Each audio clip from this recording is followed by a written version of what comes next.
You know that moment when the ground beneath your feet feels like it's crumbling, and every secret you've buried deep inside claws its way to the surface?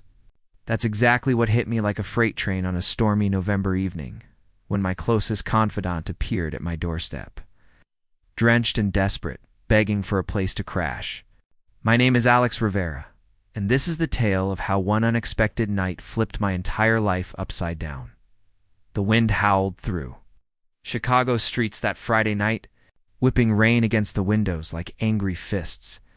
I was hunkered down in my cozy loft apartment, a freelance graphic designer by day and an amateur painter by night, sketching out ideas for my next project under the warm glow of my desk lamp. The city lights blurred through the sheets of water cascading down the glass, creating a moody backdrop that matched my introspective mood. I'd just poured myself a glass of red wine when my phone lit up with a text. "Hey, you around?" Kinda in a bind. Outside your building? My pulse quickened at the sight of her name, Jenna Hayes, tall, with that effortless athletic grace from years of playing soccer in college, her curly auburn hair always falling in wild waves, and eyes that sparkled like emeralds when she laughed. We'd been inseparable since our sophomore year at university, bonded over late-night study sessions and shared dreams of conquering the world. She was the one who'd pulled me out of my shell after a brutal breakup, defending me fiercely against anyone who dared question my bisexuality. The irony? The straight girl becoming the guardian of her bi. Best friend who'd been harboring a crush on her for what felt like eternity. I buzzed her up without a second thought. But not before glancing in the mirror to tame my messy black hair and straighten my rumpled shirt. Pathetic, I thought. It's just Jenna, the same Jenna who'd seen me at my lowest crying over lost jobs, nursing hangovers and ranting about failed relationships. She'd always been there, a constant in my chaotic life, making everything feel a little less overwhelming. When I swung open the door, there she was, soaked through, her black leather jacket plastered to her frame, water streaming from her hair and pooling at her feet. Her usual confident stance was softened by vulnerability, and damn if it didn't make my throat tighten. "Alex, thank God," she said, her voice a mix of relief and exhaustion. "You won't believe the mess I'm in." "Jesus, Jen, you look like you swam here." "What the hell happened?" I asked, ushering her inside and closing the door against the gusting wind. She flashed that lopsided grin of hers, the one that always signaled she'd done something impulsive. Long story short, I locked myself out of my place after a run. My roommate's out of town till Sunday, and my keys? Yeah, probably still in my gym locker, which is locked up tight for the night. Oh, and my phone's about to die, so I couldn't call an Uber or anything. "You're a walking catastrophe," I teased, grabbing a stack of fresh towels from the linen closet. "Come on, get dried off before you turn my floor into a swimming pool. Showers all your Zyle? Find you some dry clothes." As she peeled off her jacket and headed to the bathroom, I caught a whiff of her signature scent, a blend of fresh rain, citrus shampoo, and that subtle vanilla perfume she loved. It was intoxicating, familiar, and it stirred up feelings I'd spent years trying to suppress. While the water ran, I rummaged through my drawer for something that might fit her oversized sweatpants and a faded band tee from our college days. I slipped them under the door, muttering, "These should work. Holler if you need anything." Ow! The sound of the shower echoed through the apartment, and I busied myself in the kitchen, brewing coffee and ordering pizza from our favorite spot down the block. Anything to distract from the vivid images my mind conjured, water tracing paths down her toned back, steam curling around her like a veil. "Stop it, Alex. She's your best friend, straight as an arrow." Or so I'd always assumed. She emerged 15 minutes later, her hair towel-dried and tousled, looking utterly at home in my clothes. The tea hung loose on her frame. There was something intimate about it, seeing her wrapped in my stuff, that made my chest constrict. "You have no idea how much I needed that," she sighed, flopping onto the couch beside me. "Thanks for saving my ass, as usual." "Anytime," I replied, handing her a mug of coffee. "You've done the same for me more times than I can count. Remember that time I got stranded at the airport after my flight got canceled? You drove 2 hours in the snow to pick me up." She chuckled, wrapping her hands around the mug for warmth. "Yeah, well, that's what friends do, right?" But her laugh faded quickly. replaced by a distant look in her eyes. She stared out the window at the relentless storm, the rain pattering like a drumbeat against the glass. We ate the pizza in comfortable silence at first, reminiscing about old times or wild college parties, the road trips we'd taken, the inside jokes that no one else understood. But as the evening wore on, I noticed the shift in her demeanor. She fidgeted with the hem of the tea, her usual bubbly energy dimmed. "Things have been off lately," she finally admitted, setting her plate aside. "Off how?" I probed gently, my heart picking up speed. Jenna wasn't one to open up easily about personal stuff. She preferred action over introspection. She sighed, running a hand through her damp curls. "Did I mention Chris? The guy I've been seeing?" Chris. The latest in her parade of boyfriends, charming, ambitious, the kind of guy who seemed perfect on paper.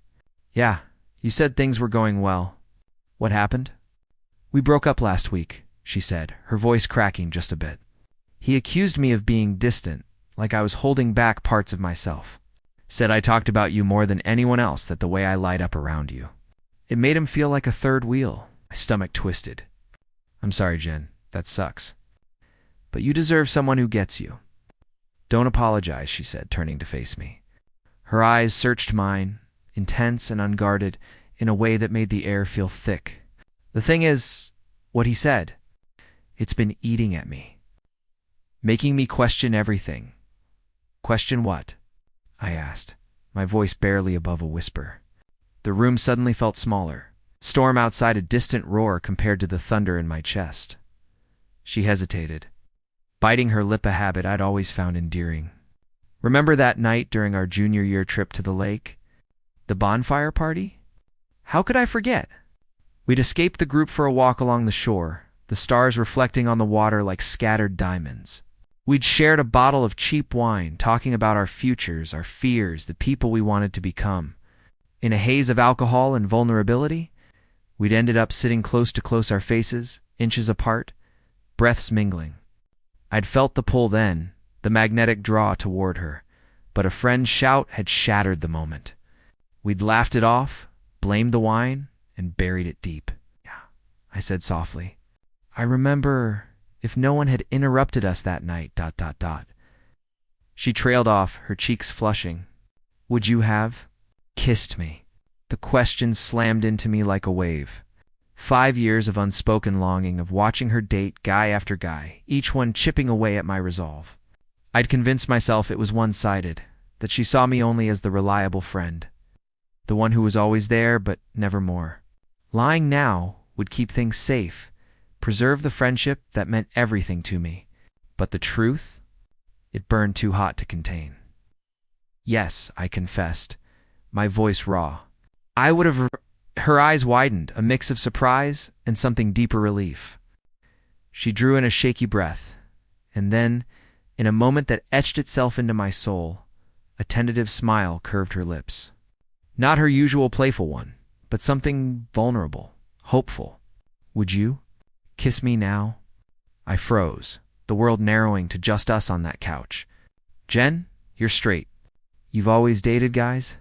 This could change everything." "Have I really been straight?" she countered, inching closer. The heat from her body was palpable, drawing me in. "Or have I just been avoiding the truth because it scared me?" "You've always been the one who gets me, Alex, the one I turn to first.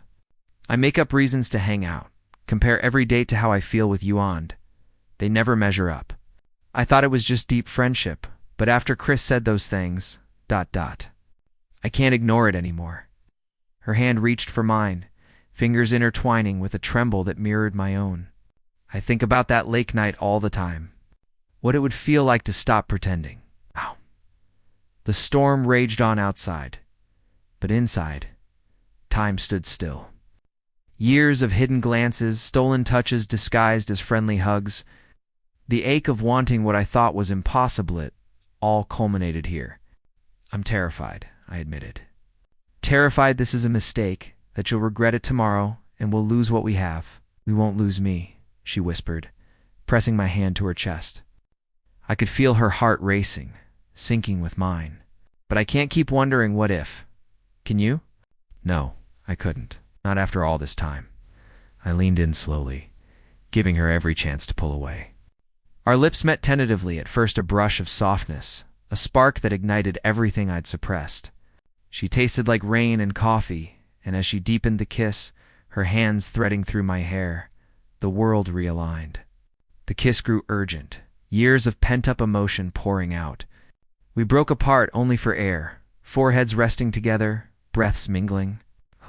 "Was better than I imagined," she murmured, a shy laugh escaping her. "Me too," I said, grinning despite the whirlwind in my mind. We talked for hours after that about the signs we'd missed, the fears that had held us back. "Me too," I said, grinning despite the whirlwind in my mind.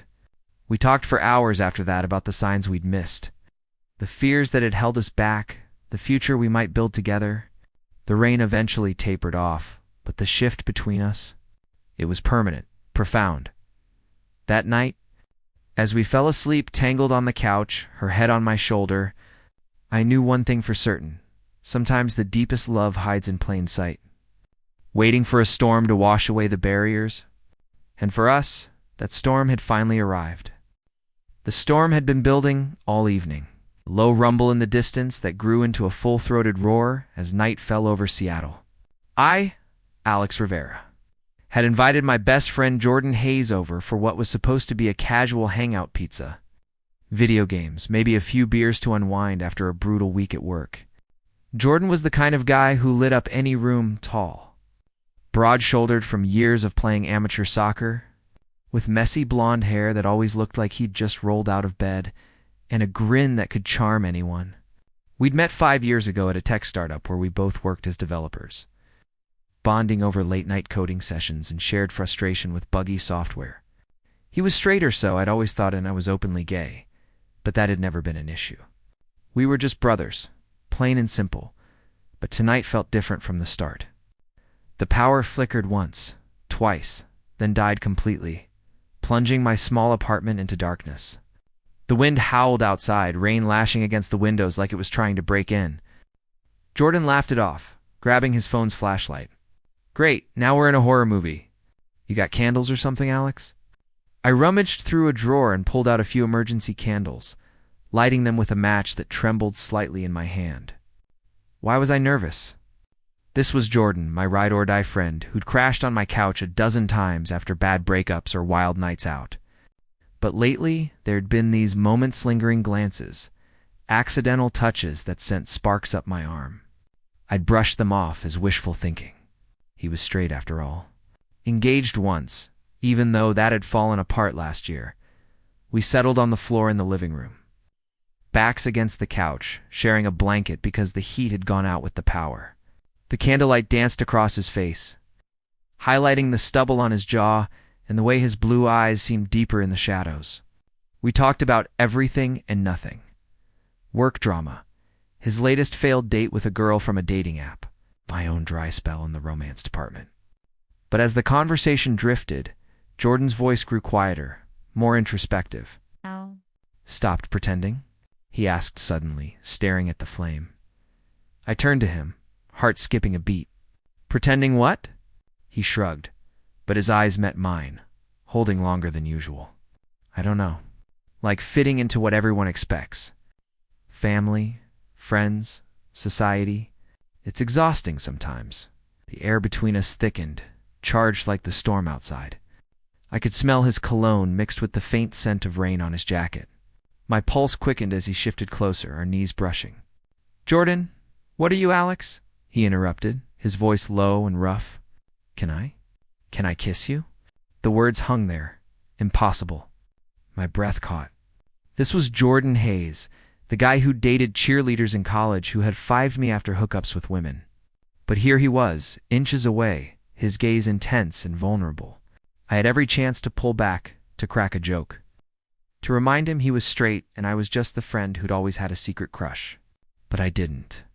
Instead, I leaned in, my heart pounding like the thunder building overhead. His eyes closed, lips parting as he tilted his head. The moment stretched, electric, and then crack. Thunder exploded above us, shaking the entire building. We both jerked back, gasping. Jordan let out a breathless laugh, wild and edged with something raw. Even the sky's got opinions tonight. Alex, I should probably. He stood up fast, raking his fingers through his hair, pacing a little. This is crazy. I should crash on the couch. Give us space to think. Disappointment flooded me like cold water, but I nodded, forcing a smile. Yeah, smart move. I grabbed extra pillows and a thick comforter from the closet, setting up the couch while he watched from the doorway, arms crossed like he was holding himself together. The tension was palpable, every glance feeling like a spark. When I handed him the last pillow, our fingers touched just barely, and I swear I saw him shudder. Good night, Jordan, I said, my voice steadier than I felt. Wait, Alex. He hesitated, then added softly, thanks for everything. I retreated to my bedroom, shutting the door and leaning against it, sliding down to the floor. My lips still buzzed with the ghost of a kiss that never happened. Out in the living room, I heard him settling in the creak of the couch, a sigh. This couldn't be real. Jordan Hayes, my straight best friend, had just confessed he'd been thinking about me, feeling things.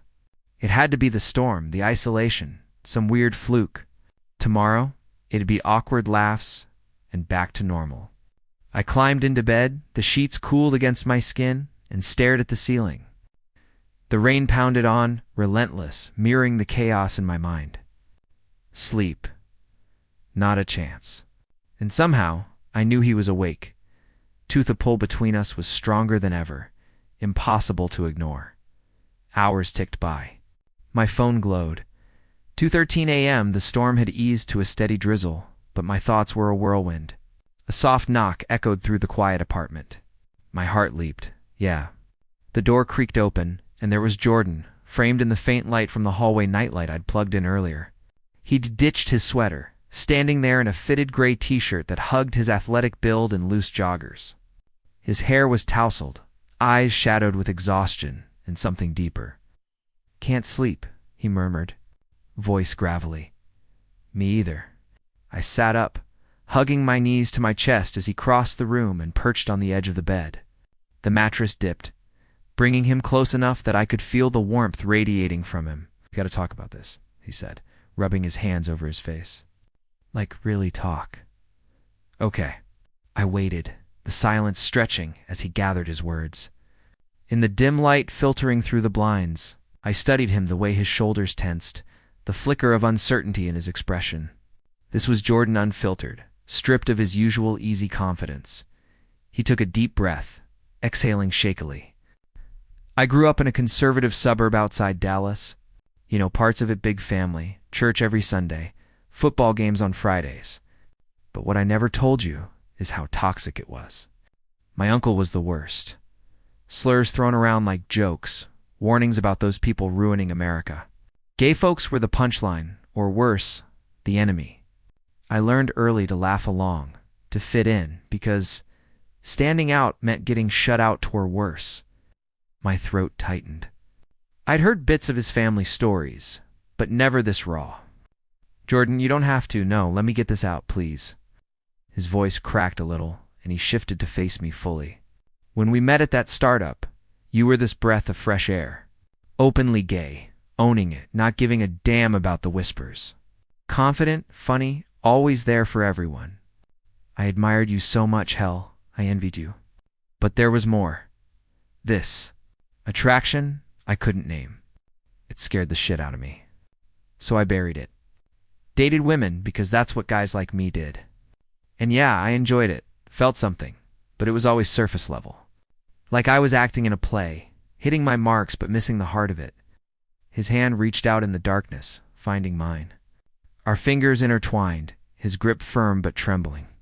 A jolt went through me, warm and electric. Alex, this isn't some phase or experiment. I'm not a confused straight dude testing the waters. I've been questioning everything for years, late nights, wondering why I felt more alive around you than on any date. Why your laugh stuck with me, why I'd catch myself staring. But admitting it, that meant blowing up my whole world. Family expectations, friends who'd bail, the life I'd built on lies. The words settled between us, heavy and real, I squeezed his hand. When did it click for you?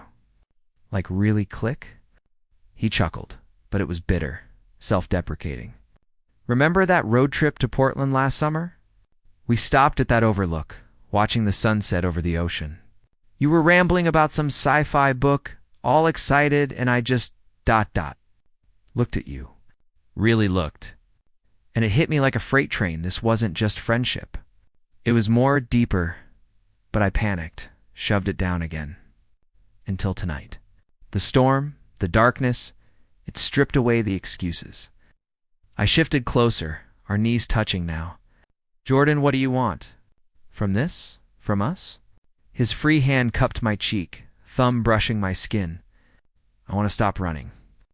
I want to figure this out with you, if you'll have me. The vulnerability in his eyes undid me.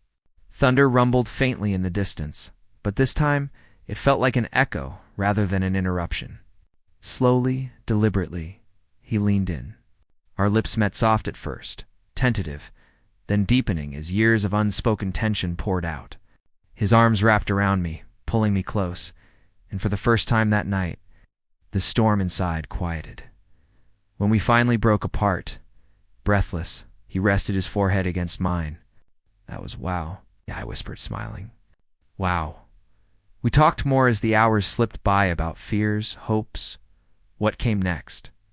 No easy answers, but for once it felt honest. As dawn crept in, gray light filtering through the windows, we lay there, tangled together, the rain a gentle lullaby. Everything had changed, but for the first time, it felt right. Whatever happened next, we'd face it together. It was our junior year of college during that epic spring break road trip. We piled into my rusty old Jeep and headed south to Florida, just the two of us, me and my best friend, Jordan. 12 grueling hours on the highway, belting out lyrics to cheesy 90s pop songs at the top of our lungs, even though neither of us could carry a tune. We survived on greasy fast food burgers, stale chips from truck stops, and endless cans of energy drinks that left us buzzing and laughing hysterically at nothing. I still remember pulling over at a rest stop just as the sun dipped below the horizon, painting the sky in fiery oranges and pinks over the Gulf of Mexico. That week was pure magic beach days, late-night swims, and no responsibilities weighing us down. One of the happiest times I can recall, we were at that beach party in Miami, Jordan went on, his voice low and steady as he sat on the edge of my bed in the dim light of my apartment. You were chatting with some guidol, dark-haired, with that effortless beach bum vibe, tattoos snaking up his arms. He was laying on the charm thick, making you laugh with some dumb joke, and you were throwing your head back. That genuine, doctious laugh of yours, echoing over the music. I felt this surge of anger, this burning jealousy that hit me like a wave crashing over rocks. I had to step away, pretend I needed another drink just to cool off. I convinced myself it was nothing more than brotherly protectiveness, like I was looking out for my best bro. But deep inside, I knew the truth. I wanted to be the one drawing that laugh out of you, the one making your eyes light up like that. My heart stuttered in my chest, the words hanging heavy in the air. Why didn't you ever say something? I asked, my voice barely above a whisper, afraid to shatter the moment because I was terrified. Alex. Jordan's hand tightened around mine, his calloused fingers rough from years of playing guitar sending a familiar warmth through me. Admitting I had these feelings for you, it meant tearing down everything I thought I knew about myself. It meant facing the possibility of letting down my parents, my whole conservative family back in Texas, who expected me to settle down with a nice girl, have kids, live the normal life. It meant digging up all that buried shame and self-doubt I'd shoved down for so long. So, I ignored it, pushed it away. I went out with woman after woman, blondes, brunettes, anyone who caught my eye, hoping one of them would spark even a fraction of the fire I felt around you. Parties, hookups, relationships that fizzled out because they never measured up. And here I am, at 28, exhausted from the charade. Tired of faking smiles on dates while my mind wanders back to you. Tired of hearing about your nights out with other guys and feeling like someone's twisting a knife in my gut every time. He lifted my hand to his mouth. his lips brushing against my knuckles in a kiss so gentle it sent electric shivers racing up my arm, straight to my core. I know this could blow up my life. My family might disown me, cut me off completely. It's going to be messy. Complicated as hell. But Alex, I can't keep up the pretense anymore. I won't. Tears blurred my vision, spilling over before I could stop them. I hadn't even realized they were there until I felt the hot tracks on my cheeks. I've been in love with you for 6 years, I confessed, my words tumbling out in a rush. Since that rainy afternoon in freshman year when you defended me against those bullies in the dorm lounge, not caring that they outnumbered you. Since you pulled an all-nighter cramming for that brutal physics exam with me, even though you were bombing the class worse than I was. Quizzing me until dawn with bad jokes to keep me awake. Since every little thing, the way you'd sling an arm around my shoulder during movie nights, or text me random memes at 2 a.m. just because something reminded you of me, it all felt like more than just friendship, like we were dancing around something bigger. 6 years, he echoed, his voice cracking with emotion. Raw and vulnerable. Damn it, I've thrown away so much time. No, I said firmly, reaching up to cradle his face in my hands. His jaw was shadowed with a day's worth of stubble, rough under my palms. And I could feel the dampness of his own tears mingling with mine. You needed that time to sort through it all, to get to a place where you could accept yourself. I'd have waited another 6 years if it meant you were truly ready. Hell, I'd wait forever for you. I don't want to wait a second longer, he murmured, his eyes locking onto mine with an intensity that made my pulse race. I don't want to second guess or hide anymore. I refuse to let fear win this time. Then let's not let it. As we leaned in, the world narrowed to just no distractions, no hesitations. His lips found mine, soft and exploratory at first, like he was testing the waters of this new reality. He tasted like fresh coffee and the faint hint of the beer we'd shared earlier. But more than that, he tasted like home, like every unspoken dream finally coming true. When I let out a quiet sigh, his fingers threaded through my hair, pulling me closer.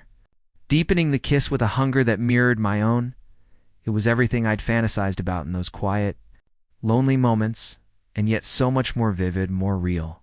No dream could replicate the heat of his breath against my skin, the subtle rasp of his stubble grazing my chin, the way his body tensed and then melted as my hands roamed up his back, fingers digging into the fabric of his shirt. It was a collision of pent-up desire, years of suppressed emotions bursting forth in a whirlwind of passion and relief. Time seemed to stretch and bend around us, the kiss evolving from tentative to fervent, our hearts pounding in sync. When we finally pulled back, gasping for air, he pressed his forehead to mine, our breaths mingling in the space between us. Jesus, he whispered, a shaky laugh escaping him. That was, I chuckled, my head spinning with euphoria and disbelief. Yeah, incredible. He swallowed hard, his eyes searching mine in the low light. Can I stay? Here with you? Without a word, I scooted over, lifting the blanket in invitation. He climbed in, the mattress dipping under his weight as he settled beside me. We lay facing each other in the shadows, our hands intertwining beneath the covers like it was the most natural thing in the world. I'm scared as hell, he admitted softly, his vulnerability hanging in the air. Me too, I replied, squeezing his hand. But this? It's what I want more than anything. I want to navigate all of this with you figuring out who we are. Together. His thumb began tracing slow, soothing circles on my skin. I'm going to suck at this in the beginning. I've never been with a guy, never even let myself explore that side. Hell, until tonight, I barely admitted it to myself. We'll take it one step at a time, I assured him. In Jordan, you don't need to have it all figured out right away. Labels can wait if they're not helping. The important thing is you're being true to yourself now. True to us, he paused, as if weighing his next words. I think I'm bisexual. Saying it out loud feels weird, but right. Does that even make sense? It makes all the sense in the world, I said, my heart swelling with pride for him. Thank you for sharing that with me. It's brave. We talked for what felt like forever, our voices hushed in the intimacy of the night, like we were kids sharing secrets under a fort of blankets. He opened up about the first flicker of realization. A crush on a soccer teammate in high school, dismissed as admiration. How he'd steal glances at guys in the locker room or at parties. Then berate himself afterward, burying the thoughts under layers of denial. The college years where he'd overcompensate with flings and frat parties, trying to prove to himself he was straight enough. The growing relief now that he'd named it, mixed with the terror of what came next, coming out to friends, family, the world. I shared my story too. The one I'd kept close to my chest around him for so long. Coming out to my siblings at 17, the mix of support and awkward questions, the rejection from a few old friends that stung like hell. Every near miss where I'd almost spilled my feelings for him. Like that time we got drunk after finals and ended up sharing a tent on a camping trip, our sleeping bags zipped together for warmth. And I'd lain awake, listening to his steady breathing, aching to reach out. The countless nights I'd stared at my phone, drafting texts confessing everything, only to delete them. The heartbreak of watching him date others, convincing myself it was for the best, that our friendship was too precious to risk. "I'm so damn sorry," he whispered, his voice thick with regret, "that you had to bottle it up. That my confusion made you doubt if you could ever tell me." "You didn't force anything on me," I said gently. "I was guarding my heart, our bond. It was self-preservation. What if I'd faced this sooner?" He wondered aloud. "What if I'd unpacked all that crap years ago?" "Then we might not be here like this," I replied. "We both had to evolve to become the versions of ourselves who could handle this. Timing isn't always kind, but maybe it was exactly what we needed." He drew me nearer, my head nestling against his chest, where I could hear the rhythmic thump of his heart, a comforting drumbeat. His fingers danced lightly across my back, sketching invisible patterns that sent tingles down my spine. In that embrace, I felt an unparalleled sense of security, like every puzzle piece of my life had finally clicked into place. "Alex," he said after a while, his tone serious, "I need you to hear this. We're gonna go slow, sort through the mess, but this isn't some phase or test run for me. It's not curiosity.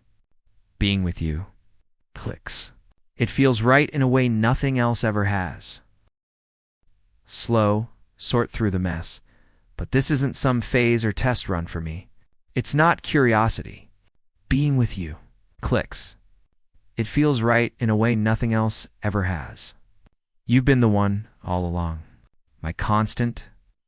I lifted my gaze to meet his, even in the dimness, seeing the depth of his sincerity shining through. "You're my constant too, Jordan. Always have been." As dawn began to creep through the curtains, painting the room in soft grays, we drifted towards sleep, bodies entwined. Futures uncertain but hopeful. The road ahead would be bumpy family reactions, societal judgments, our own insecurities, but in that moment, wrapped in each other's arms, none of it mattered. We had found our truth, and together, we'd face whatever came next. Alex Thompson woke up to the sound of thunder rumbling outside his apartment window. It was a typical Seattle evening in late October dark, rainy and unrelenting.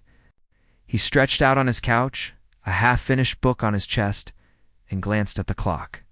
Nearly 10 p.m.? He should probably head to bed soon. Tomorrow was another day of wrangling high school sophomores through American literature at Lincoln High. His phone buzzed on the coffee table. A text from his best friend, Jordan Hayes. "Dude, emergency." Locked out of my place. Landlord not answering. "Can I crash at yours?" I'm soaked. Alex's heart skipped a beat, as it always did when Jordan texted unexpectedly. They'd been inseparable since college. Roommates turned confidants, sharing everything from bad dates to career highs. Jordan was the straight guy with the easy charm. It's the one who dated a string of women but never seemed to stick with anyone long-term. Alex, openly gay since his teens, had long ago buried his crush on Jordan deep down, convincing himself it was just admiration for a great friend, of course. "Doors open," Alex replied, trying to sound casual. Minutes later, there was a knock. Alex opened the door to find Jordan standing there, drenched from head to toe, his dark hair plastered to his forehead, water dripping off his leather jacket. He looked miserably and unfairly attractive, Man, thanks.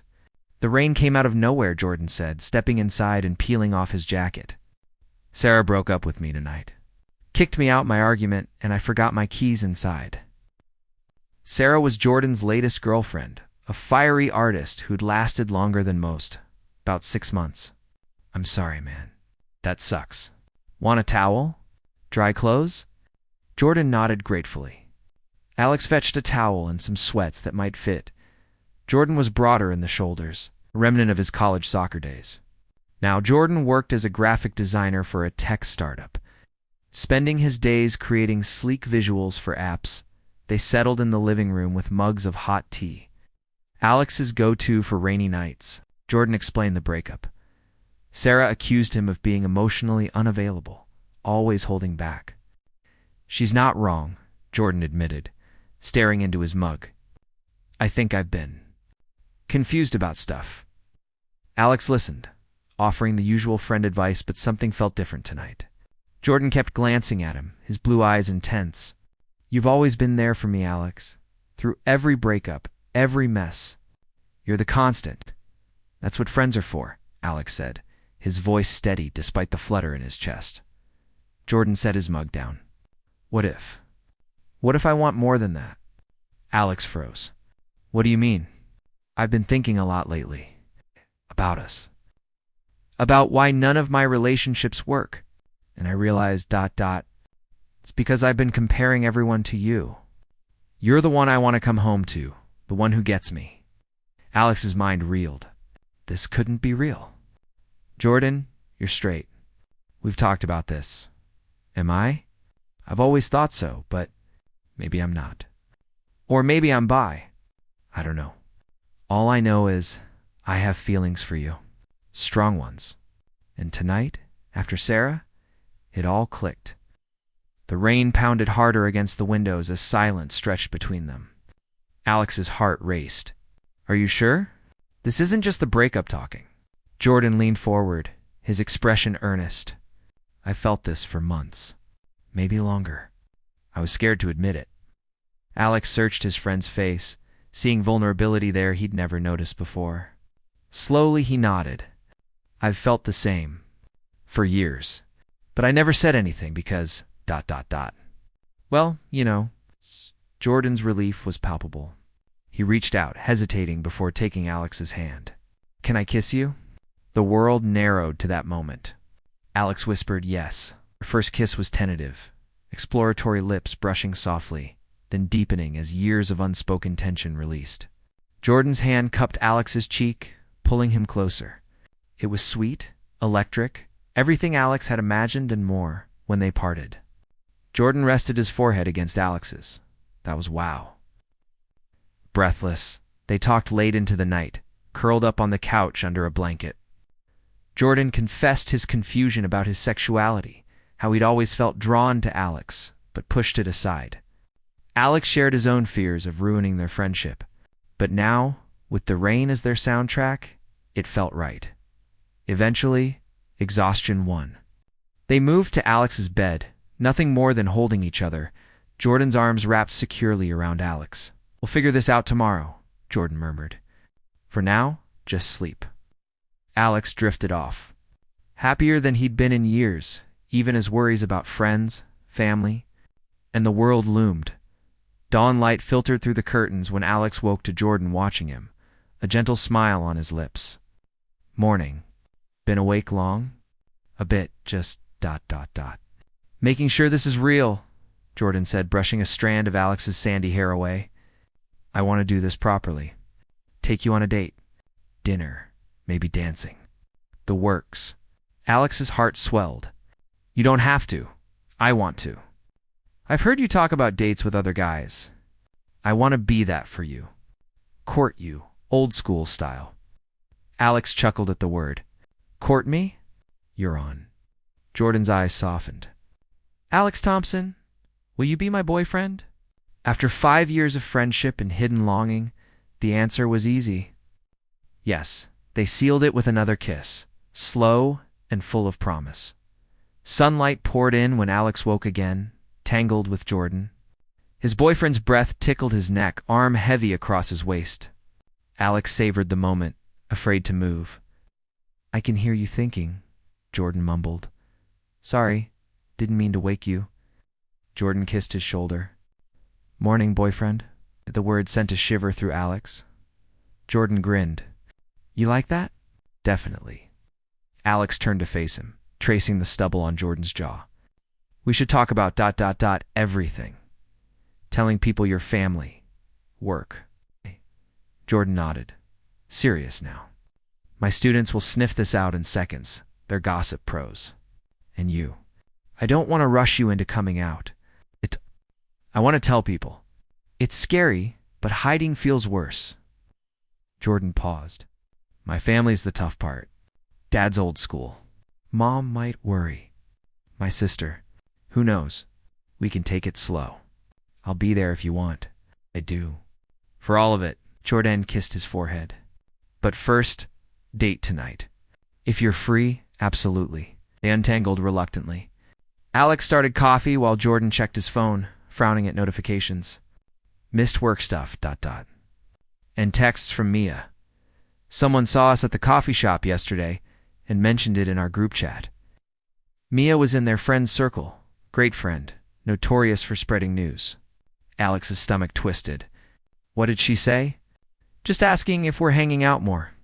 But you know Mia, she's probably theorizing. Jordan pulled Alex close. It's okay.